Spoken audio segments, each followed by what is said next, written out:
l'affaire inscrite au rôle. Réponse, bonjour. Affaire IT 0690, le procureur contre Gotovina, Cermak et Markac. Le président, je vous remercie, Madame la greffière.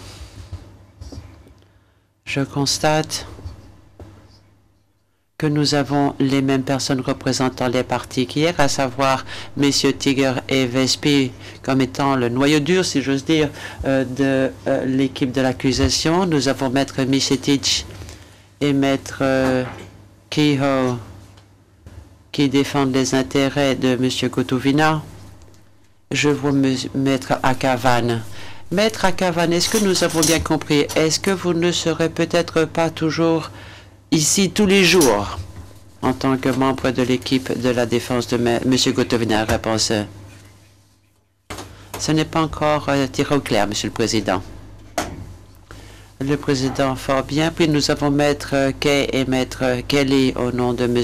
Cermak, puis Maître Mikulicic et Maître Kuzmanovic pour M. Cermak. Maître Kay, nous avons un conseil supplémentaire aujourd'hui. Maître Higgins, qui a rejoint l'équipe de la défense et qui n'était pas présenté hier. Le Président, effectivement, nous avait informé du fait que Maître Higgins avait rejoint l'équipe de la défense. Maître Kay, je vous remercie.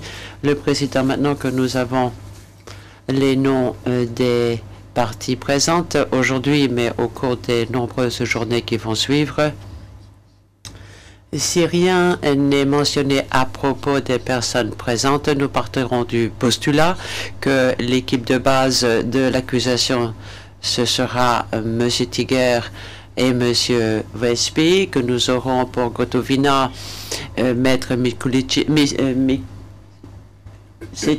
et Maître Kehoe, que nous aurons Maître Kay et Maître Kelly pour M. Cermak et pour M. Markac, Mikulicic et Kuzmanovic. Bon, ça ne veut pas dire évidemment qu'il n'y aura pas d'autres personnes présentes, mais si ces dernières personnes interviennent, de toute façon, ce sera acté au compte-rendu d'audience. Nous sommes sur le point d'entamer le procès intenté aux 3 personnes accusées en l'espèce, M. Gotovina, M. Cermak et M. Markac.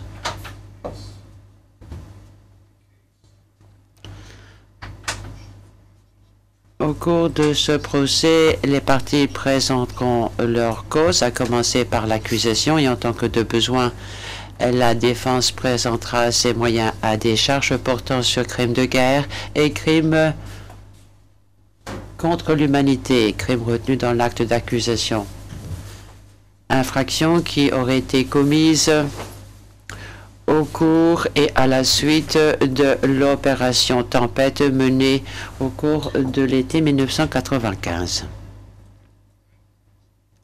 9 chefs d'accusation ont été retenus contre ces accusés, qui sont accusés au titre de leur responsabilité pénale individuelle, sous forme également d'entreprise criminelle commune, au titre de laquelle ils auraient, avec d'autres, participé. Ils sont aussi tenus responsables par l'accusation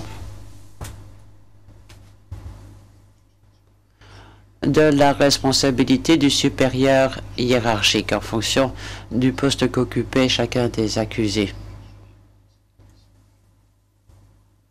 Ce procès va durer un temps certain. La Chambre s'attend à ce que les conseils fassent preuve de la plus grande efficacité, du plus grand professionnalisme possible pour ne pas perdre de temps sur des questions qui ne sont pas vraiment pertinentes en l'espèce. Ceci nous permettra, nous l'espérons, sur ce que la Chambre veut faire au cours des mois à venir, à savoir connaître des éléments de preuve à charge et à décharge. Et la Chambre est sûre que les partis feront de leur mieux pour aider la Chambre dans cette mission difficile qui lui revient.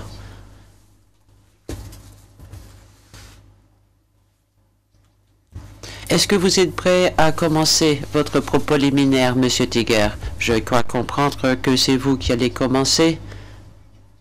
Et puis qu'il y aura une césure naturelle au moment de la pause, après quoi Monsieur Westby prendra la parole et que c'est vous qui reprendrez la parole en dernier lieu.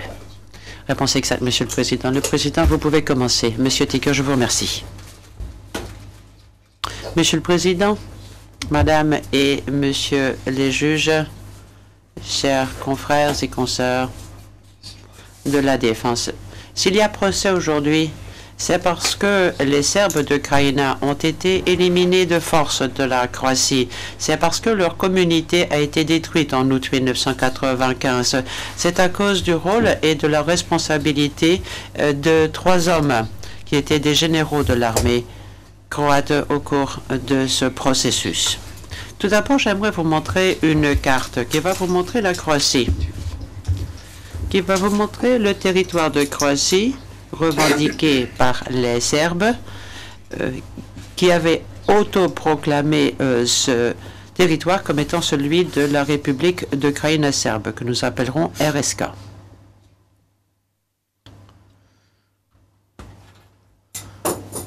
Vous le voyez, il y a au fond 3 parties. La première, c'est une grande partie, une zone large que se trouve à gauche, qui va, vous le voyez, à peu près de Knin au sud et qui monte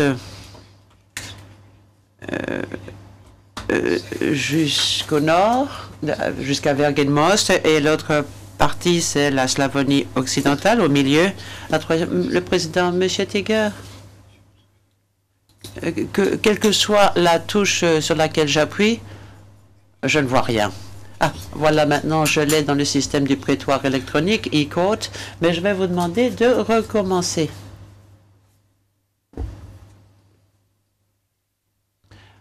Monsieur Tiger, volontiers. Je voulais vous montrer au départ cette carte que vous avez désormais à l'écran. Elle vous montre la Croatie et on a superposé les confins de la zone revendiquée par les Serbes de Croate, zone dont ils avaient dit que c'était la République de Krajina serbe ou RSK. Je vous l'ai dit, il y a 3 parties. À gauche, la première que je viens de décrire, puis une partie médiane, la Slavonie occidentale. C'est la plus proche d'une zone circulaire, et puis tout à fait à l'est, il y a une zone qu'on appelle la Slavonie orientale. La partie de gauche, pour faire simple, vous verrez et vous entendrez beaucoup de témoins dire que c'est la Krajina, même si sur le plan géographique, ce n'est pas tout à fait exact comme dénomination. Dans les premières heures du matin du 4 août 1995, des soldats croates ont entamé une attaque visant à reprendre une bonne partie de la Krajina, donc de cette partie de gauche, qui avait été prise par les Serbes de Krajina en 91 et l'avait brutalement nettoyée de pratiquement tous ces Croates. Parmi des soldats croates, beaucoup d'entre eux avaient perdu leur foyer, des membres de leur famille, des amis, à la suite de ce nettoyage. Et après des années de négociations qui avaient capoté, ces hommes revenaient récupérer leur foyer par la force. Cette opération militaire massive qui leur a permis de reprendre toute la zone en l'espace de quelques jours, on l'a appelée Oluja, opération Tempête. Et même si l'opération Tempête ne signifie pas la fin du conflit armé opposant les Serbes et les Croates, ce serait, pour bon nombre de Serbes, la fin d'une vie sur une terre ancestrale.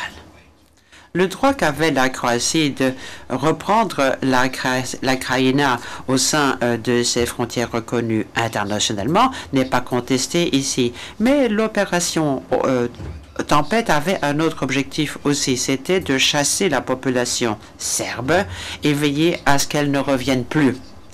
Mais l'opération Tempête et son opération de nettoyage. Une fois que tout ceci a été terminé, pratiquement toute la population serbe avait été chassée et la communauté serbe n'était plus qu'une terre en jachère remplie de villages et de foyers détruits. À la fin de la première journée, la grande majorité des Serbes de Croatie étaient pris de panique, non pas par hasard, mais par dessein, grâce à un plan minutieusement concis qui était de parvenir précisément cela, à savoir le pilonnage de villes et de villages de civils. Pour les quelques qui sont restés, surtout des personnes âgées et des invalides, des infirmes, la vie est devenue un cauchemar, au cours duquel leurs foyers, leurs villages ont été pillés, détruits à grande échelle.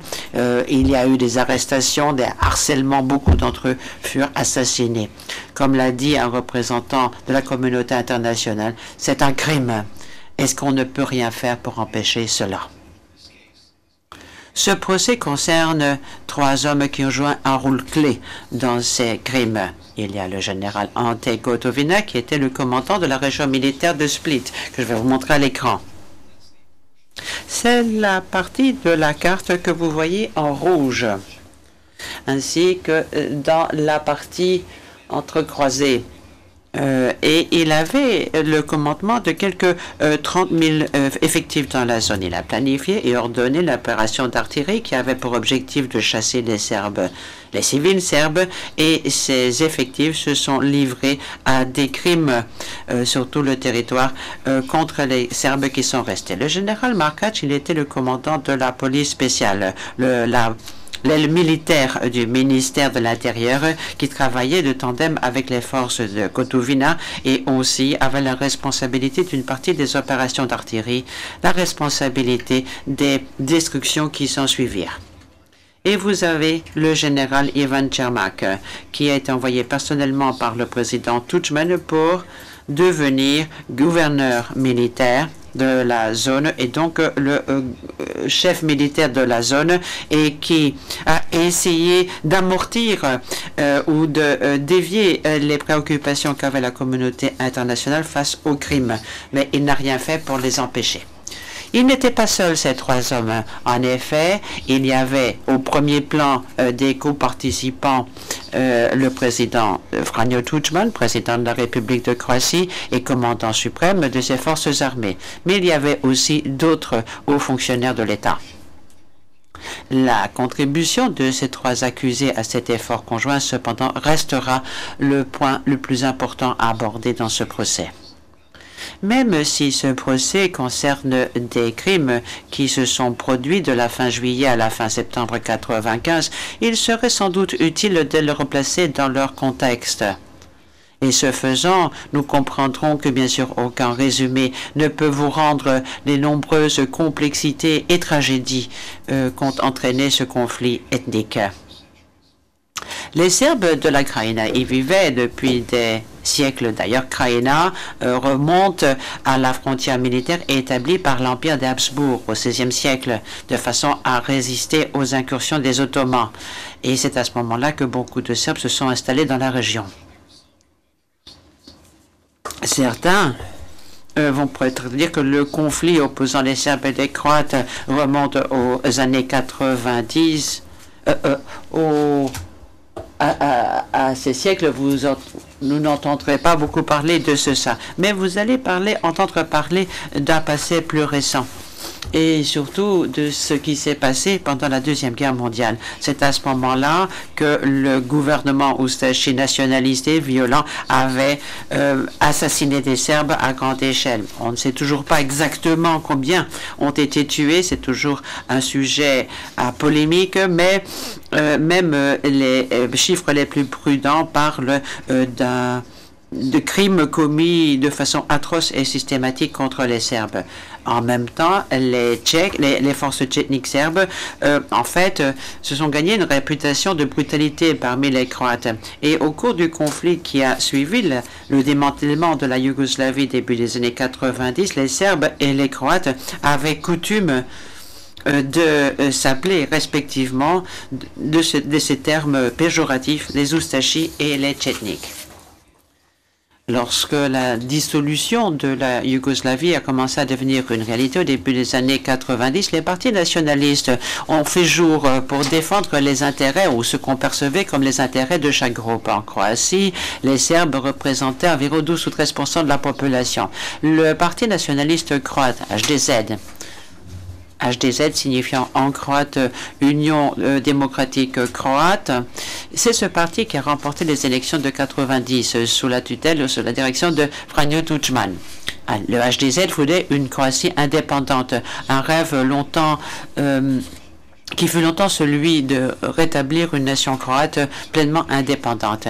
Même si le Parti nationaliste serbe, SDS, qui veut dire Parti démocratique serbe, n'est pas un parti qui a eu des résultats particulièrement favorables au cours de ces élections, même parmi les Serbes, il a commencé à trouver des partisans parmi les Serbes, vu les événements qui se produisaient, puisqu'il y avait un projet de nouvelle constitution qui ne leur donnait plus ce statut de nation constitutive. Et on réduisait par la force le nombre de Serbes dans les rangs de la police, et ceci a entraîné des tensions interethniques. Ça ne veut pas dire que les actions du SDS étaient simplement un geste de réaction, étaient justifiées, mais ceci montre la synergie du nationalisme à l'époque, les Serbes devenant de plus en plus nationalistes et les nationalistes croates étant de plus en plus soutenus devant la poussée du nationalisme serbe, et ce fut un cercle vicieux, une spirale tragique de la violence. Vous aviez Milan Babic et Milan Martic parmi le SDS qui estiment que si la Croatie pouvait quitter la Yougoslavie alors que les Serbes étaient une nation constitutive, les Serbes de Croate pouvaient quitter la Croatie en prenant une terre qu'ils considéraient être la leur. Travaillant de façon très étroite avec Slobodan Milosevic, ils ont pris des mesures pour séparer et contrôler des zones qu'ils considéraient serbes, s'attendant à créer des liens avec des territoires serbes en Bosnie et en Serbie. Les dirigeants serbes de Croatie ont d'abord déclaré des régions autonomes, puis un État autonome, que vous voyez ici, ce qu'on appelle la République de Krajina serbe, la RSK, qui comprend des zones telles que Knin. Nous allons en parler au cours de ce procès. Là, les Serbes étaient majoritaires. Mais cette RSK comprend aussi notamment la Slavonie orientale, où la population était davantage mixte, ou parfois où les Croates étaient majoritaires. Mais en prenant ces territoires, après les avoir pris, les forces de la RSK, souvent aidées en cela par l'armée yougoslave ou d'autres forces de Belgrade, ont chassé de force les Croates en ayant recours à des actes inhumains, dont des crimes. Et ces crimes ont constitué la base de poursuites et de condamnations entendues ici en ce tribunal, notamment lors de procès attentés à des dirigeants serbes comme Babic et Martic. Lorsqu'arrive le début de l'année 92, après que les Serbes ont pris contrôle de pratiquement un tiers du territoire croate, la communauté internationale est parvenue à obtenir un cessez-le-feu et des effectifs onusiens ont été placés sur le territoire pour surveiller l'état de paix. Vous avez 4 zones protégées que vous voyez à l'écran et des forces de maintien de la paix onusiennes ont été envoyées sur le terrain. Cette zone, couverte par l'acte d'accusation, est une partie d'une de ces zones protégées qu'on appelle le secteur sud. Entre le mois de janvier 92 et le début d'août 95, ce moment où ces zones protégées ont été créées, la communauté internationale a essayé de trouver une solution à la crise en lançant toutes sortes de propositions de plans de paix. Ces efforts essayaient de concilier l'insistance de la Croatie qui voulait que ces frontières internationales soient reconnues internationalement et soient maintenues, ce que voulait aussi la communauté internationale, et l'insistance des Serbes qui voulaient un État indépendant. Nous avons l'effort le plus connu, c'est le plan Z4 qui offrait aux dirigeants serbes de Croatie beaucoup d'autonomie en Croatie, mais les dirigeants RSK, surtout Milan Martic, ont repoussé sans arrêt ces efforts. Pour les Croates, ça voulait dire qu'un État de non-situation devait se poursuivre et ça allait finir par reconnaître la RSK comme un fait accompli. Et ces négociations se sont poursuivies sans résultat et pendant ce temps, la Croatie était en train de transformer ses forces de combat au départ assez modestes en une armée très bien dotée et formidable. Entre 92 et 95, elle met à l'épreuve ses capacités dans plusieurs opérations militaires sur des territoires tenus par les Serbes, au plateau de Miljevac, au pont de Maslenica, dans la poche de Medak et notamment au cours de cette opération éclair dont vous entendrez parler. La conduite de ces opérations n'est pas ici directement une question posée dans ce procès. Il n'empêche que vous entendrez des témoins vous dire que ceci a déclenché des inquiétudes de la communauté internationale sur la façon dont les civils serbes étaient traités.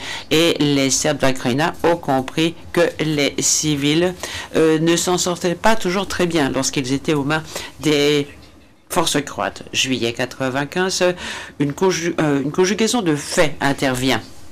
Il y a bien sûr le massacre de Srebrenica, la menace que font peser les forces serbes sur Bihać. Et ceci convainc le président Tudjman que la Croatie peut compter sur un soutien international suffisant, en tout cas ne va pas pâtir de répercussions politiques majeures si elle reprend par la force militaire la Krajina.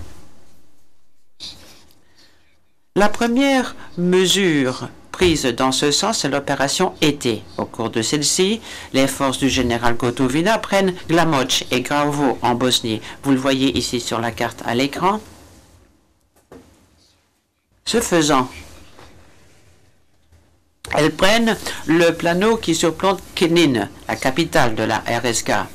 Ce qui veut dire que de là, ils ont un domaine d'observation direct et ils ont cette ville à l'arc-portée de leur artillerie, tout en coupant Knin de son artère vitale avec Belgrade, et qui est important pour le renforcement en forces serbes. Les forces croates, dirigées par le général Gotovina, pilonnent régulièrement les villages serbes, les fermes de la Krajina, ce qui sème la panique parmi les Serbes et entraîne une poussée de réfugiés serbes qui vont vers Knin. Le 31 juillet 1995, au cours d'une réunion qui est enregistrée, comme beaucoup d'autres, le président Tudjman rencontre beaucoup de ses principaux conseillers militaires et politiques, dont Gotovina et Markac, en vue de planifier une action dirigée sur les Serbes de Krajina et qui avait été déjà avec en prélude l'opération Été. Et il exprime son objectif de cette façon-ci. Comment est-ce que nous allons trouver une solution? Quelle sera la solution? C'est bien de cela que nous allons parler aujourd'hui. Nous devons infliger de tels coups que les Serbes vont pratiquement disparaître. Cela veut dire que les zones que nous ne prenons pas tout de suite doivent capituler en l'espace de quelques jours. Par conséquent, notre objectif principal, ce n'est pas Bihać, c'est plutôt de porter de tels coups sur tellement de fronts que les forces serbes ne pourront pas se remettre, mais elles devront capituler. Pour porter de tels coups que les Serbes vont pratiquement disparaître, que les forces serbes ne seront plus capables de récupérer. Au départ, ces termes étaient peut-être peu clairs, ambigus, mais au fil de la discussion, on a compris ce que le président Tudjman avait à l'esprit. Après avoir entendu les recommandations opérationnelles de ses principaux dirigeants militaires et après avoir insisté pour que les forces serbes ne soient pas encerclées mais qu'ils aient une voie de sortie de façon à éviter trop de pertes croates, le président Tudjman a reconnu qu'il manquait quelque chose. Il a dit ceci: il est temps de frapper Knin, qui était resté intact alors que des villes et des villages croates avaient été détruits. Je cite: « Messieurs, j'accepte vos idées de principe, mais il manque quand même encore quelque chose. Et c'est le fait que, face à une telle situation, lorsque nous allons lancer une offensive générale sur toute la zone, la panique sera encore plus grande à Knin qu'aujourd'hui. Par conséquent, il faut prévoir certaines forces qui vont s'engager directement en direction de Knin. Et surtout, messieurs, rappelez-vous combien de villages et de villes croates ont été détruites. Mais ce n'est toujours pas vrai aujourd'hui à Knin. Plus loin, il dit, mais une contre-attaque venant de Knin, notamment, ce serait une bonne justification à notre action. Par conséquent, nous avons un prétexte pour frapper. Et si nous pouvons le faire avec notre artillerie, vous pouvez être sûr que ce sera la démoralisation complète. Gotovina rassure tout de suite son président, ça ne posera pas de problème. Il dit ceci, Monsieur le Président, en ce moment, nous avons un contrôle complet de Knin grâce à notre matériel. Pas de problème. Si vous me donnez l'ordre de frapper ou de cibler Knin, nous pouvons tout détruire en quelques heures avec des blindés et un système de missiles à moyenne et longue portée. Le président Tudjman insiste. Il dit qu'il est temps de se venger des Serbes, de leur rendre la monnaie de leurs pièces. Je cite, « Il nous faut faire preuve d'audace. » Cela veut dire qu'on ne va simplement pas seulement contrôler les choses, mais le faire le plus vite possible pour qu'il ait une idée de ce qu'il nous a fait. Pour dire aussi que nous allons lui rendre la monnaie de sa pièce. Le président précise qu'en anglais, le terme « back » n'a pas été donné à l'écran.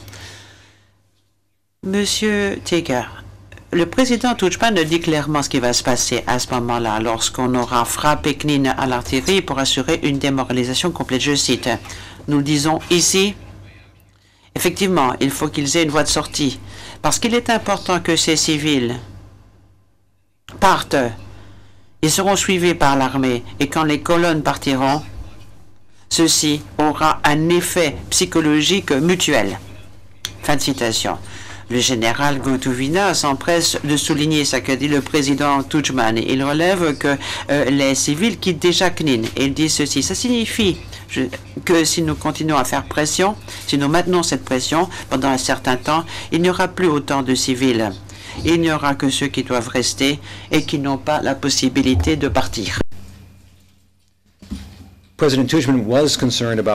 Le président Tudjman avait une préoccupation au sujet d'une question qui pouvait avoir un impact au niveau international. Est-ce qu'il était possible d'attaquer Knin sans toucher le camp de Lunkro, qui se trouvait au sud de Knin? Le général Gotovina l'a rassuré, il n'y avait aucune raison de s'inquiéter. Et je souhaiterais maintenant vous présenter la carte de Knin. On y voit ici les installations de Lunkro. C'est de ces installations dont le président Tudjman parlait quand il s'inquiétait. Il se demandait si ce camp ne risquait pas d'être touché. J'aimerais qu'on élargisse.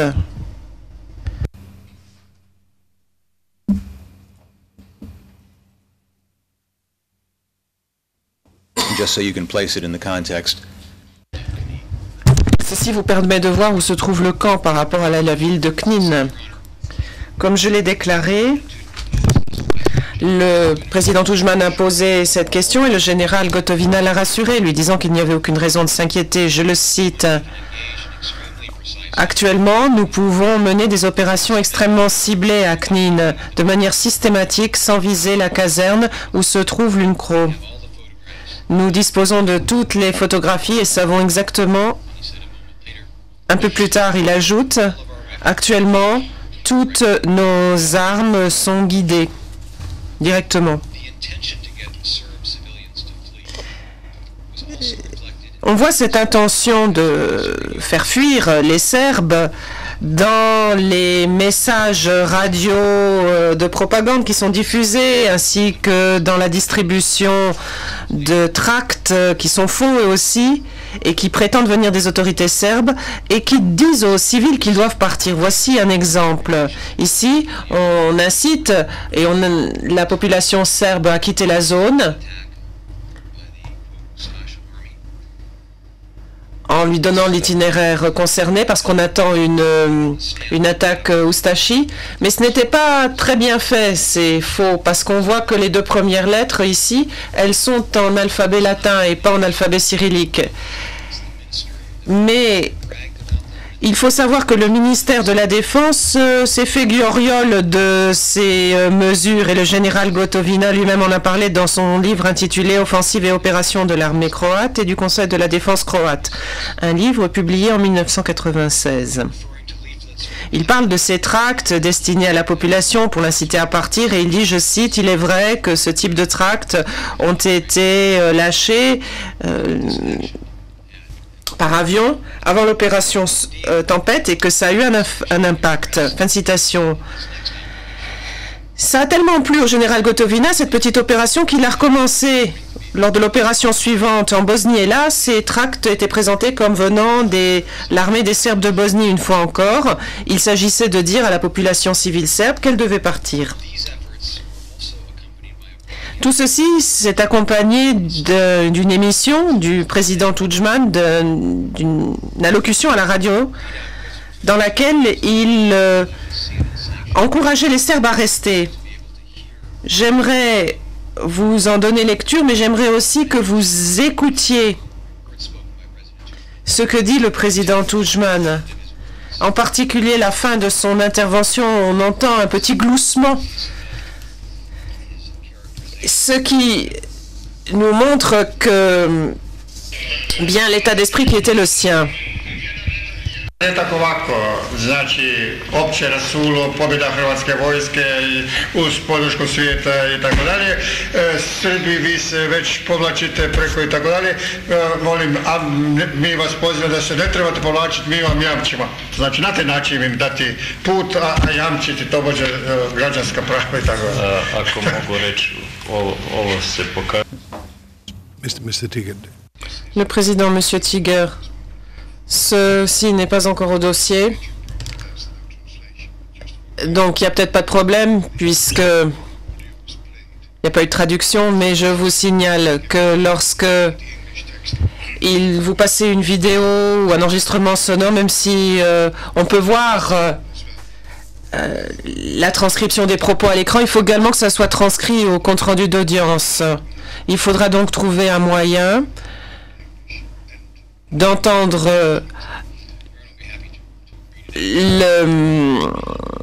la version en anglais et en français pour que ça soit consigné au compte-rendu d'audience. Le procureur, est-ce que je pourrais peut-être le lire, ce passage? Le président, oui, comme ça pourra également être inscrit au compte-rendu d'audience en français qui nous arrive 2 ou 3 jours après l'audience. Monsieur Tiger, je cite le président Tudjman, un tract de cette sorte portant sur le chaos général, la victoire de l'armée croate, soutenue par la communauté internationale, etc. Les Serbes, vous êtes déjà en train de partir, mais nous vous incitons à ne pas partir, nous vous garantissons, etc.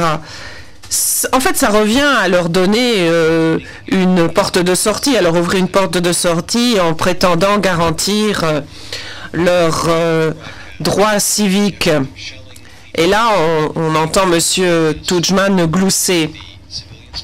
Tout ceci vient compléter la campagne de pilonnage, de largage de tracts, d'émissions radio, afin d'inciter les civils à partir, tout en essayant de donner un air de respectabilité aux efforts et aux intentions des Croates.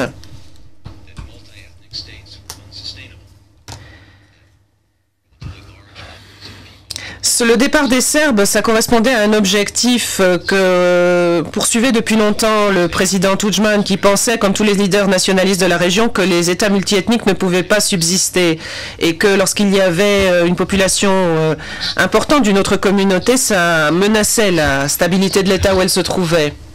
C'est une position qu'il a manifestée tout à fait ouvertement devant les diplomates internationaux ou d'autres dirigeants nationalistes de la région. Comme l'a dit un des adjoints du président Tudjman à l'ambassadeur des Nations Unies, les Serbes en Krajina étaient considérés comme un cancer dans le ventre de la Croatie. La solution de ce problème, ça consistait à redéfinir les limites de la Croatie.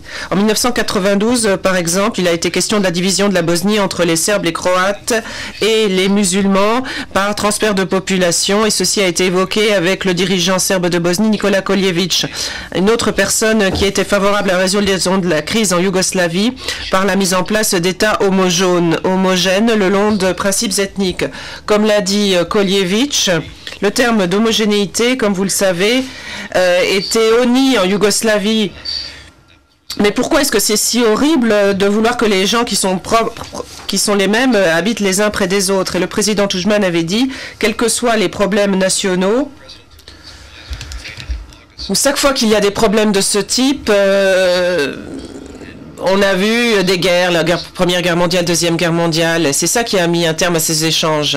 Comme l'a dit un des adjoints du président Tudjman en août 1995 au sujet d'une conversation qu'il a eue avec Slobodan Milošević, je cite, « S'il y a moins de Serbes en Croatie et moins de Croates en Serbie, les relations seront meilleures. » Et parlant de la Slavonie orientale, le seul territoire qui était encore contrôlé par les Serbes de Croatie, il a dit, je cite, « Une région autonome au sein de la République de Croatie, ce serait un cheval de Troie potentiel sur la scène politique serbe. » Fin de citation.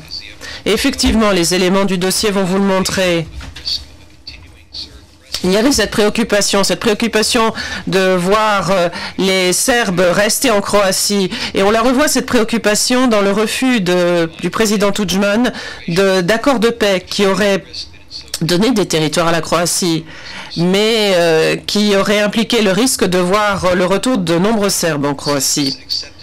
Au lieu d'accepter un accord qui permettait à la Croatie de récupérer des terres, il préférait que les Croates qui venaient de ces régions aillent habiter dans les territoires de la Slavonie occidentale où il n'y avait plus de Serbes. Ainsi, l'État restait homogène et la Slavonie occidentale était donc disponible. Comme l'a dit un des assistants de Tudjman, après l'opération Éclair, au cours de laquelle l'armée croate a repris la Slavonie occidentale, je cite, « Le problème serbe en Slavonie occidentale a été résolu, il n'en reste plus qu'environ 1000, y compris les vieilles femmes et les personnes âgées, et il n'y en a que 300 à 400 qui représentent un facteur politique. » Fin de citation. Après avoir chassé les Serbes de la Krajina, il fallait qu'ils ne reviennent pas. Ceci afin de diminuer la présence serbe, l'objectif toujours recherché. Je vous cite un extrait d'une conversation à ce sujet, au sujet de la Krajina. Je cite, « Moi, je définirais 5 priorités relatives à l'urgence de nous incitant à coloniser ces lieux avec les Croates. Il faut faire revenir les Croates. Il faut procéder à la colonisation de cette zone avec les Croates.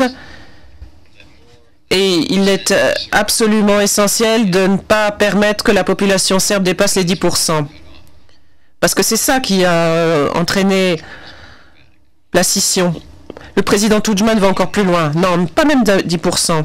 Fin de citation. Il est donc fait référence ici à la colonisation par les Croates.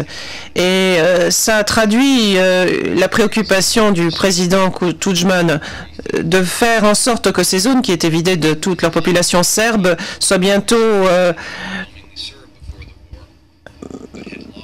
voient bientôt les Croates s'y réinstaller. Et ceci signifiait, pour Knin et les autres villes où il y avait des Serbes en majorité avant la guerre, cela signifiait, je cite, « Il faut que Knin devienne croate aussi rapidement que possible ». On y est parvenu de 2 manières. En détruisant la communauté concernée, ainsi les Serbes comprenaient de manière catégorique qu'ils ne pourraient pas retourner, qu'ils ne devaient pas retourner. Des obstacles bureaucratiques ont également été utilisés. Le président Tudjman a fait voter des lois pour limiter le temps pendant lequel les Serbes pouvaient réclamer leurs biens, les propriétés qu'ils avaient abandonnées au moment où ils avaient fui. Je cite le président Tudjman. « Moi, je suis partisan des plus radicaux d'entre nous Quand quelqu'un est parti du pays, et si cette personne ne revient pas au bout de, mettons, 1 mois ou 3 mois, il faut considérer que ces biens appartiennent à l'État. Il faut dire qu'on sort de la guerre, enfin, il faut présenter les choses de cette manière. Ensuite, quelqu'un intervient en disant « Non, pas 3 mois. 3 mois, c'est beaucoup trop long, parce que, interrompu par le président Tudjman. D'accord, alors 1 mois. »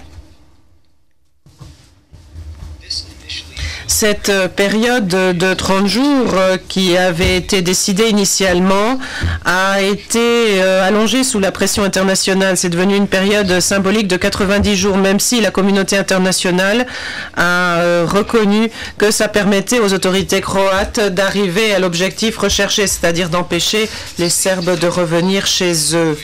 Parallèlement, le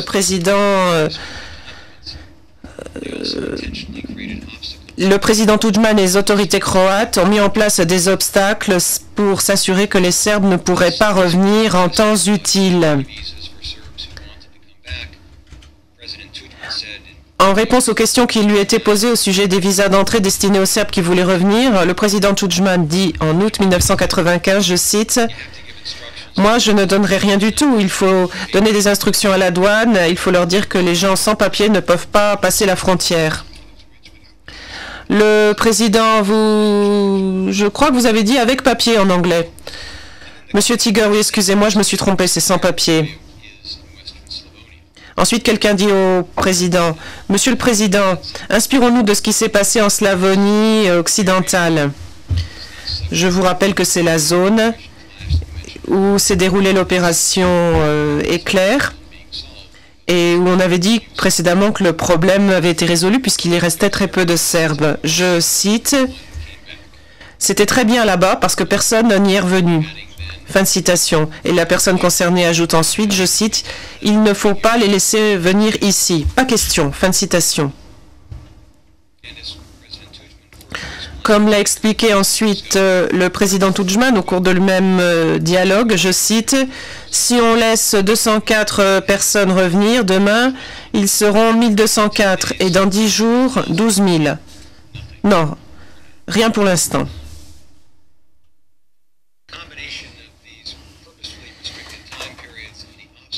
Ces limites de temps imposées et les obstacles qui ont été édifiés pour empêcher les gens de revenir se sont révélés redoutablement efficaces, comme on peut le lire dans le rapport du Conseil de sécurité du 31 décembre 1995.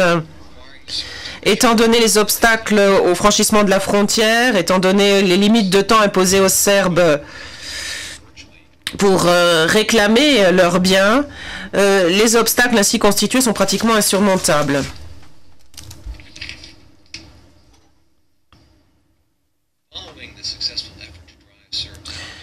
Après avoir ainsi réussi à chasser les Serbes, le président Tudjman s'est prononcé avec beaucoup de satisfaction au sujet de cette nouvelle situation. Dans un discours du 26 août 1995, sous les hurrahs de la foule, il a insisté sur l'importance de Knin, qu'il a qualifié de ville royale croate, que plus personne jamais ne pourra mettre en péril.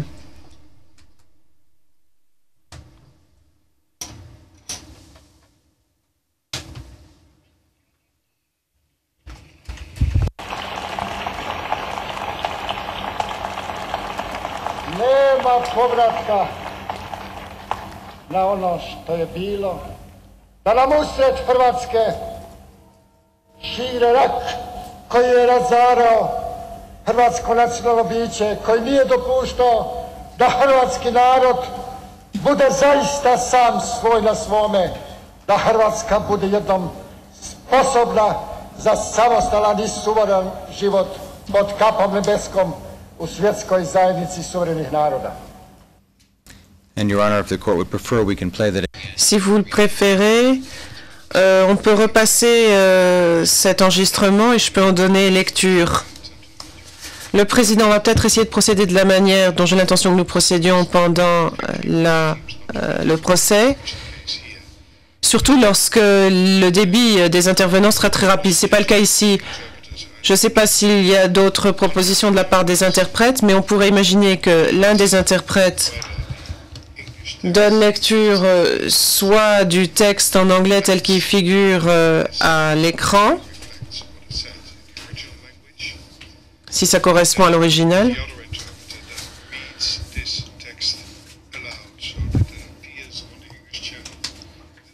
L'autre interprète donne lecture du texte à voix haute et les interprètes français. Et là, je sais que bien entendu que c'est un travail d'équipe, mais normalement ça fonctionne bien. On pourrait imaginer qu'un interprète donne lecture, ou plutôt lise l'anglais. Lise l'anglais, vérifie que c'est bien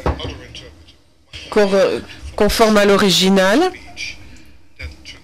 Et l'autre interprète, qui bien entendu ne peut pas suivre le débit original, traduise en français. Si bien que l'enregistrement sonore des débats en français contienne ce passage. Et ensuite, cela sera bien entendu transcrit en français. Je sais que c'est une difficulté, mais je me demande si on ne pourrait pas essayer pour voir si ça marche. Si les interprètes de la cabine française ou anglaise ont des commentaires, qu'ils les fassent. J'écoute l'anglais pour l'instant. Yes. Maintenant, j'entends le numéro 5. Pour les Français, ça va fonctionner? Nous allons essayer, Monsieur le Président. Thank you.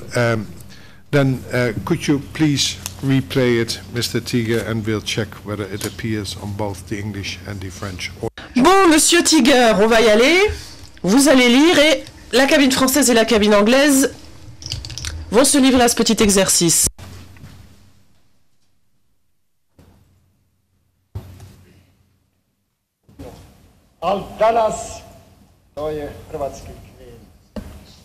Ceux qui sont restés jusqu'à hier dans le Knin croate, mais aujourd'hui c'est une Knin croate et plus jamais elle ne redeviendra ce qu'elle a été avant. Quand ils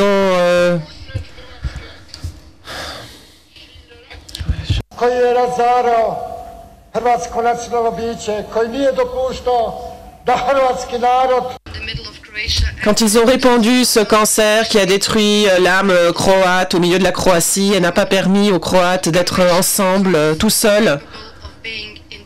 Ceci afin de permettre à la Croatie d'être un État indépendant et souverain. Et de faire partie, sous les cieux, de la communauté internationale des États souverains. Le Président, je remercie les interprètes.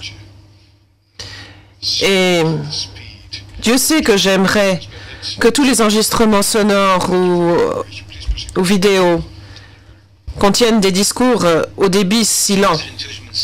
Allez-y, Monsieur Tiger. Monsieur Tiger, comme l'a dit un an plus tard le président Tudjman lors du premier anniversaire de la reprise de Knin, en faisant référence à un ancien roi, je cite, « Nous avons rendu la ville de Zvonimir, la ville croate de Knin, à la patrie croate, tout aussi pure qu'elle l'était du temps de Zvonimir. » Fin de citation.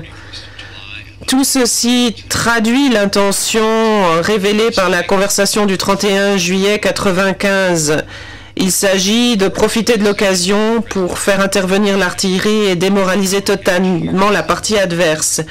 Et conformément à cette discussion entre Tudjman et Gotovina, nous voyons l'ordre ici qui est donné au général Gotovina pour faire exactement ce que le président Tudjman déclare, pilonner Knin et les autres grandes villes de la Krajina, ainsi qu'une ville qui se situe au-delà de la frontière. Mission des groupes d'artillerie. Il s'agit de lancer un assaut contre les premières lignes ennemies, toucher les centres de communication, les positions de tir d'artillerie de l'ennemi. Et ça, c'est important en visant les villes de Drvar, Knin, Bekovac, Obrovac et Gracach avec l'artillerie.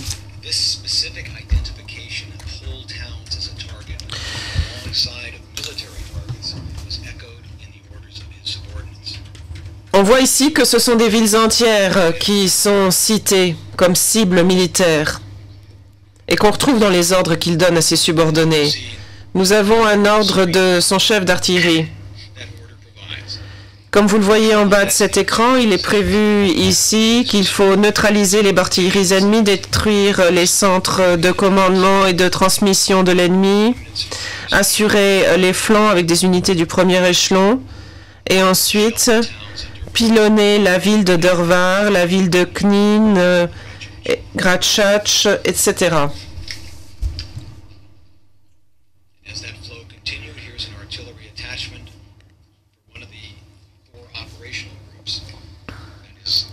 Un des 4 groupes opérationnels, celui de Zadar, reçoit également un ordre de mission dans ce sens. Page suivante. Again, a number of conventional uses of artillery neutralized. Une fois encore ici un emploi classique de l'artillerie, neutraliser les centres de transmission, les postes d'artillerie, les postes de commandement, s'assurer du contrôle des unités du premier échelon, prendre soin des flancs, etc. Et ici encore, on retrouve ce que j'ai déjà mentionné précédemment. À côté de ces objectifs militaires, je cite, viser au moyen des tirs d'artillerie les villes de Benkovac, Obrovac et Grachach. Fin de citation. Ces ordres, ils traduisent le plan qui a été évoqué le 31 juillet qui consiste à chasser les civils serbes en pilonnant leur ville, ce qui permet d'atteindre l'objectif d'un État homogène où il n'y aura pratiquement plus de Serbes. Vous entendrez des témoins vous parler du pilonnage d'autres villes et villages dans la Krajina, sans que cela ait un intérêt quelconque du point de vue militaire, mais comme l'a dit le général Gotovina dans son livre, Knin, c'était la cible la plus importante. Il y a un certain nombre de photographies de Knin qui apparaissent maintenant à l'écran.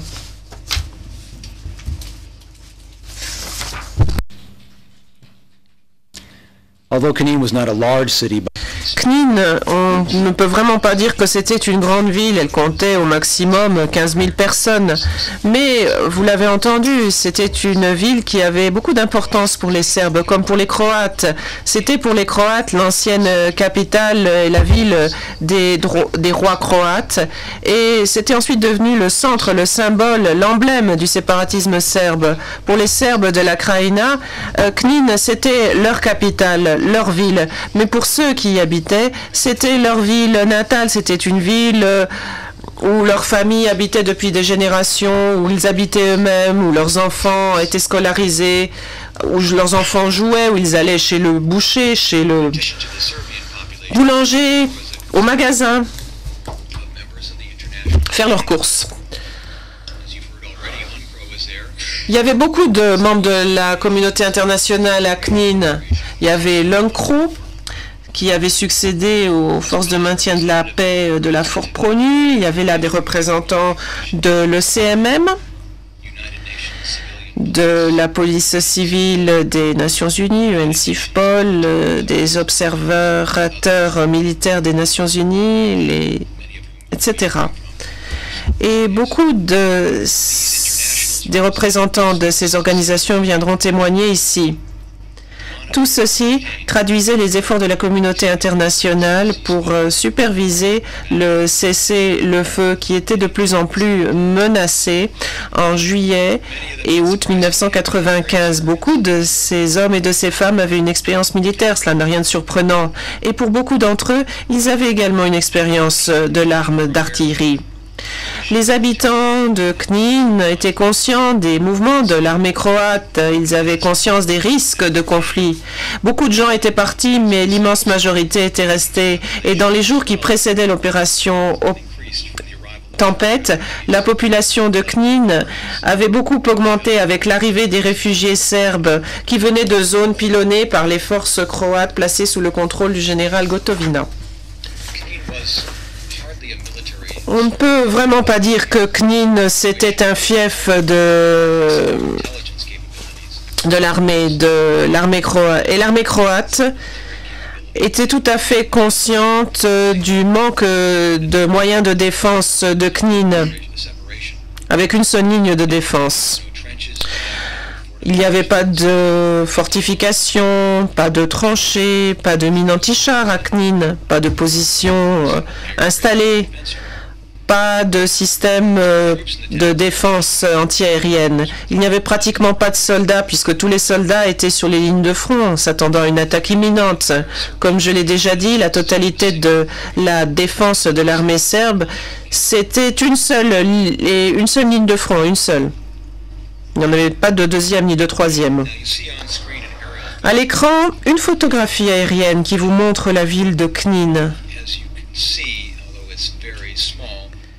C'est un petit peu difficile à voir peut-être, mais à CNIN, il y avait un certain nombre d'installations militaires de plus ou moins grande importance. Le QG de l'armée, le Parlement, le QG de la police, la caserne, le dépôt de carburant, la gare ferroviaire et une usine de vis. Mais ce qui intéressait Gotovina, le général Gotovina, c'était pas l'avantage militaire qu'il pouvait obtenir en détruisant, en s'emparant de ces sites. Non, pas du tout. Ce qu'il voulait faire, c'était faire ce qui avait été prévu, démoraliser les civils, les inciter à s'en aller. Comme vous l'apprendrez, le pilonnage de CNIN était destiné à atteindre cet objectif-là, et ce seul objectif. Et tous ceux qui étaient là se sont bien rendus compte qu'il s'agissait d'une attaque contre la totalité de la ville et contre sa population civile. À exactement 5 heures du matin, en ce 4 août 1995, l'attaque a débuté avec un barrage d'artillerie et de roquettes massifs qui a paralysé de peur la population. La plupart des gens étaient encore chez eux et certains observateurs nous diront qu'ils ont eu à l'esprit ce qui s'était passé pendant la Deuxième Guerre mondiale ainsi que le pilonnage de Sarajevo. Tous ont été complètement stupéfaits par la violence du pilonnage qui a touché aussi bien des cibles militaires que des zones totalement résidentielles. Il y a un endroit où les obus ne sont pas tombés, comme le général Gotovina l'avait bien dit au président Tudjman, c'est le QG de l'UNCRO. Ça montre bien à quel point ils étaient en mesure de contrôler et de diriger les tirs. Et ceci démontre bien qu'ils étaient tout à fait capables de diriger et contrôler leur feu. Comme cela s'est poursuivi, de nombreuses personnes se sont enterrées dans les sous-sols. Ils avaient peur et ils attendaient de voir qu'il y a une pause dans le pilonnage pour voir où est-ce qu'ils pourraient aller. Quand au niveau de l'UNCRO, on a vu qu'il y avait des obus qui tombaient absolument partout et qu'on épargne de façon express justement leur QG, eh bien, ils sont allés aider la population civile qui était à l'extérieur de la base et c'est eux qui se sont retrouvés placés sous les tirs et ont fait l'objet des tirs. Le commandant de l'UNCRO, le général Foran, a essayé d'intervenir pour qu'on épargne la population civile.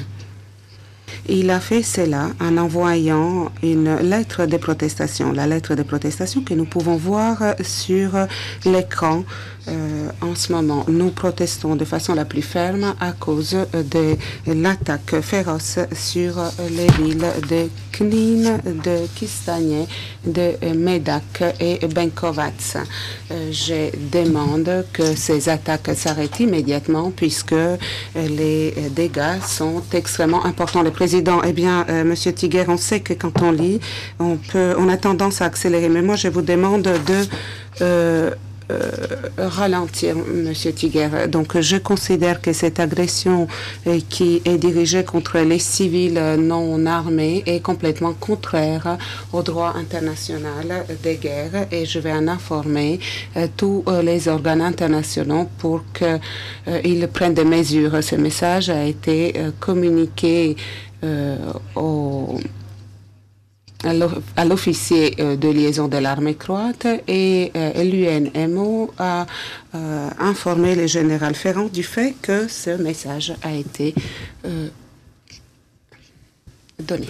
Le président, je pense que la traduction vers le français n'a pas été terminée pour l'instant. Poursuivez, s'il vous plaît.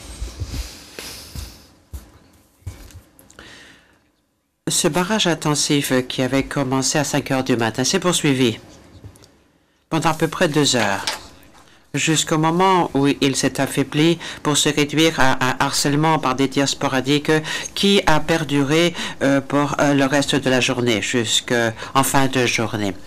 Pour estimer le nombre précis d'obus qui sont tombés, là, certains divergent, mais il est sans conteste, parmi les témoins qui ont vu ceci, qu'il y a des centaines d'obus et de roquettes, quelquefois plus encore, qui sont tombés sur Knin. Lorsqu'arrive la nuit du 4, il y avait une panique intense à Knin. Les gens fuyaient.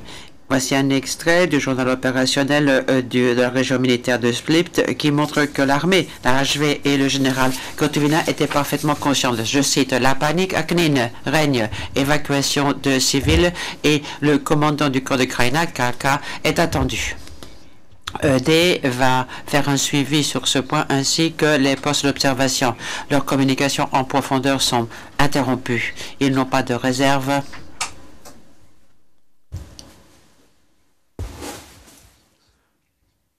Voici une prise de panique, une fuite dans la panique dont j'ai parlé, qui est mentionnée ici. C'est manifeste dès cette soirée et ainsi que le lendemain, dans la matinée du 5. En dépit de cette conscience de ce que savaient les militaires, il n'empêche que finalement la même chose s'est répétée. Vers 5h20 ce matin-là, le 5, il y eut de nouveau un autre barrage d'artillerie massif qui est tombé sur Knin, suivi une fois de plus par des tirs épisodiques, sporadiques. De nouveau, toute la ville a été bombardée. Aussi avec les obus qui tombaient dans les zones avoisinantes. À 10 heures, l'armée croate entre dans la ville, ne s'attendant pas à des combats de rue, mais comme si c'était un convoi dans le triomphe dans une ville qui était en grande partie désertée. Nous ne saurons jamais, bien entendu, combien de personnes exactement ont été tuées ou blessés par les bombardements de Knin à Bankovac, à Obravac, à Gračac, dans d'autres villes et villages qui ont été pilonnés ou bombardés.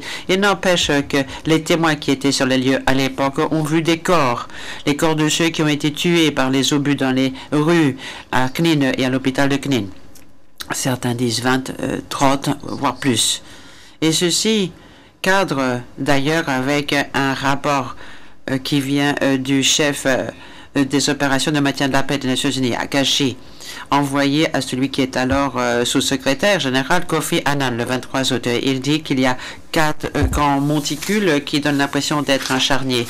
Et des fonctionnaires de croates disent que des corps ont été placés dans des housses à une distance de 10 cm. Un fonctionnaire de la défense civile de Croate qui était présent là dit que la plupart des personnes décédées étaient des civils de Knin tués pendant le pilonnage croate de la ville les 4 et 5 août. Il y avait à l'époque 96 croix qui marquaient l'endroit du charnier. Madame et messieurs les juges, il y a plusieurs principes qui régissent la légalité des pilonnages. Il y a d'abord le principe de distinction et celui de proportionnalité. Pour ce qui est du principe de la distinction, le fait de prendre pour cible des civils ou des cibles civiles, c'est interdit. Et conformément à ce principe de distinction entre des cibles militaires et des cibles militaires et civiles, si on ne fait pas de différence, c'est interdit.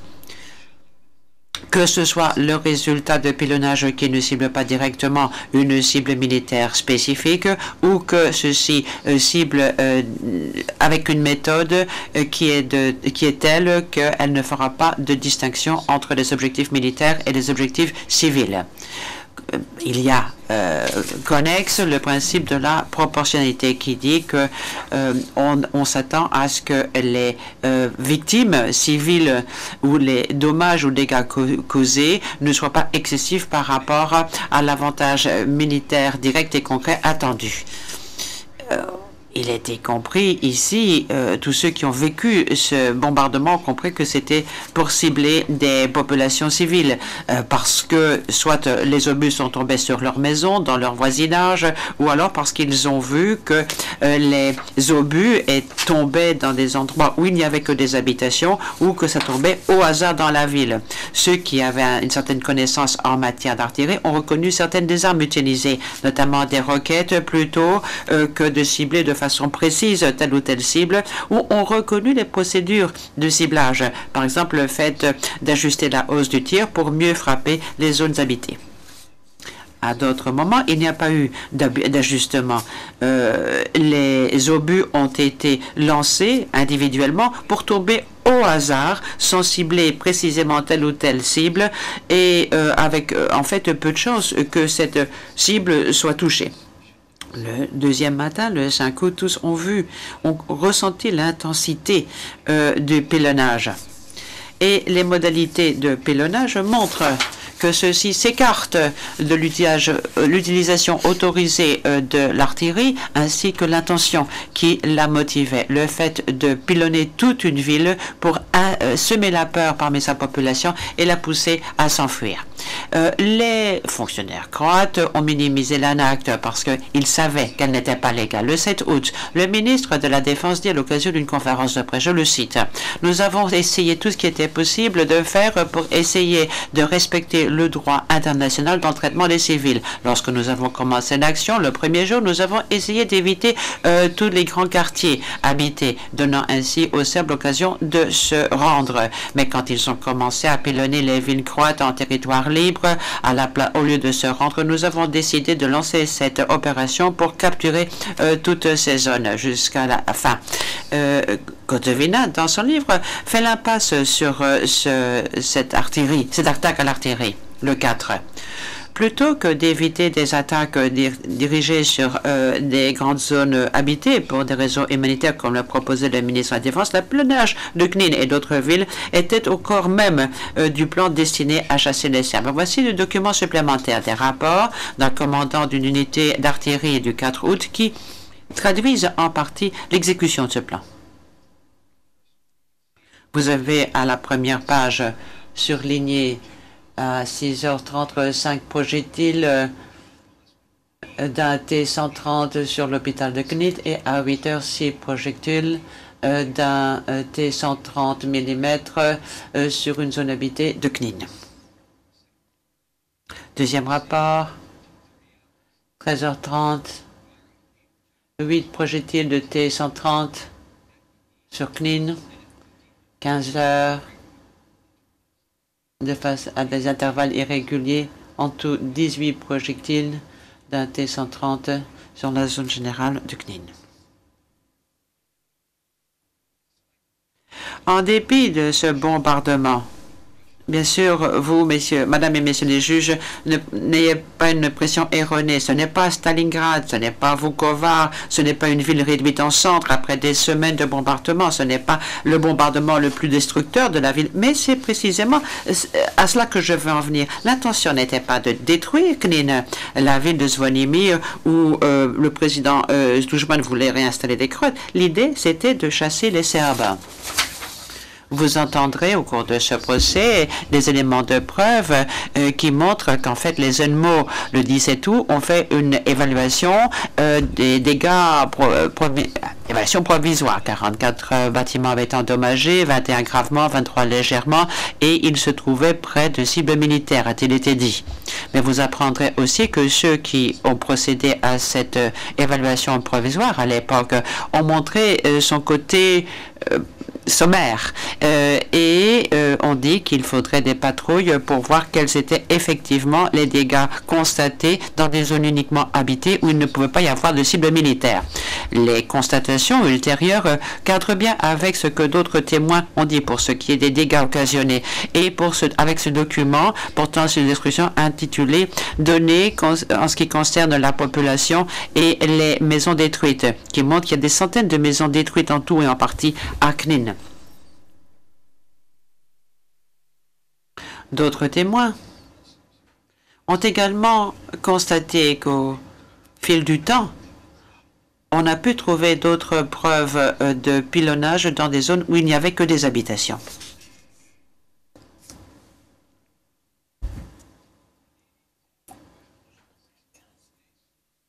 Même quand on voit cette évaluation provisoire initiale et sommaire, on voit qu'il y a plus de 40 bâtiments civils, dont des grands blocs d'appartements où beaucoup de gens habitaient qui ont été endommagés par les obus.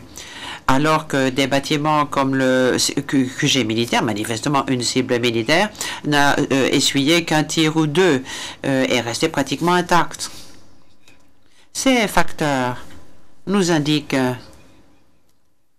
que nous avons des dégâts occasionnés à des civils, à des bâtiments civils, si on les compare aux dégâts occasionnés à des cibles militaires, eh bien traduisent le côté sans discrimination, le côté aveugle des bombardements.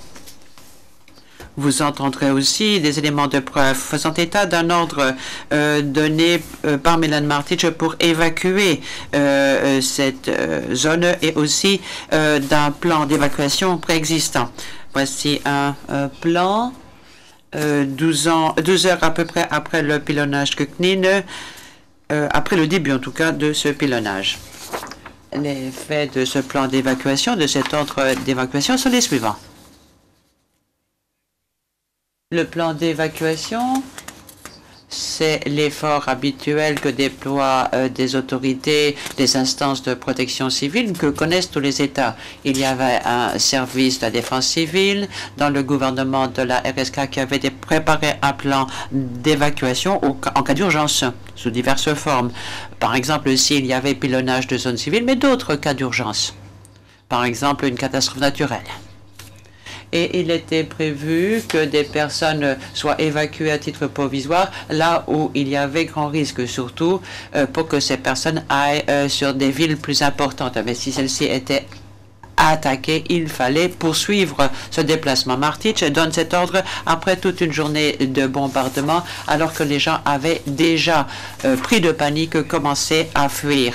Et cette panique, les gens la ressentent parce qu'ils voient l'état de leur maison, la nourriture est restée sur la table, leurs effets personnels sont laissés là.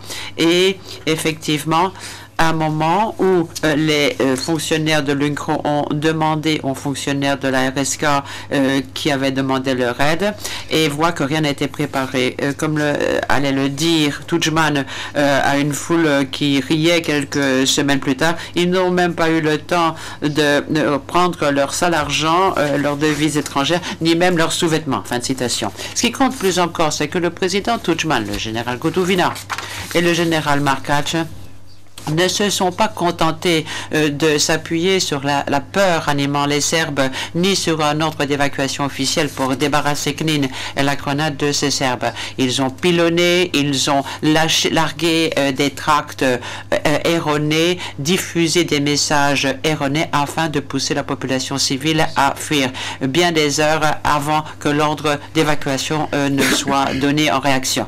L'ordre, c'était en fait quelque chose qui a été bien effectué. Comme le disait le chef du renseignement de la HV suite aux événements du 5 août, je le cite, la majorité des villes, Knin, Drniš, Gračac, Plaški, Petrinja, Dubica, ont été directement menacées, ce qui a entraîné un départ important, organisé ou spontané des civils, mais aussi un départ organisé des organes les plus importants de l'État. Le gouvernement,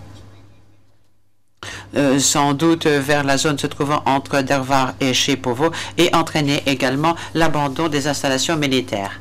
Le président Tudjman l'a d'ailleurs dit le 26 août au cours d'un voyage triomphant à travers la Crimée. Il a dit grâce à la force de l'armée croate, grâce à la sagesse de nos décisions et de nos dirigeants, ils ont disparu en l'espace de 2 ou 3 jours. Fin de citation. Ce sont effectivement les décisions prises par les dirigeants politiques et militaires et l'exécution de ces décisions par l'armée. Ce sont ces éléments qui ont entraîné la disparition de l'essentiel de la communauté serbe en Krajina. The bifurcation in Précédemment, Monsieur le Président, vous avez rappelé que Monsieur Vespy et moi-même, nous partagerions la parole. Et justement, le moment est venu pour que je donne la parole à Monsieur Vespy. Le Président, nous allons faire une pause, donc. Et de combien de temps Monsieur Vespy aura-t-il besoin? Réponse 50 minutes à 1 heure. Le Président, nous allons faire une pause de 30 minutes et nous reprendrons à 11h moins 10.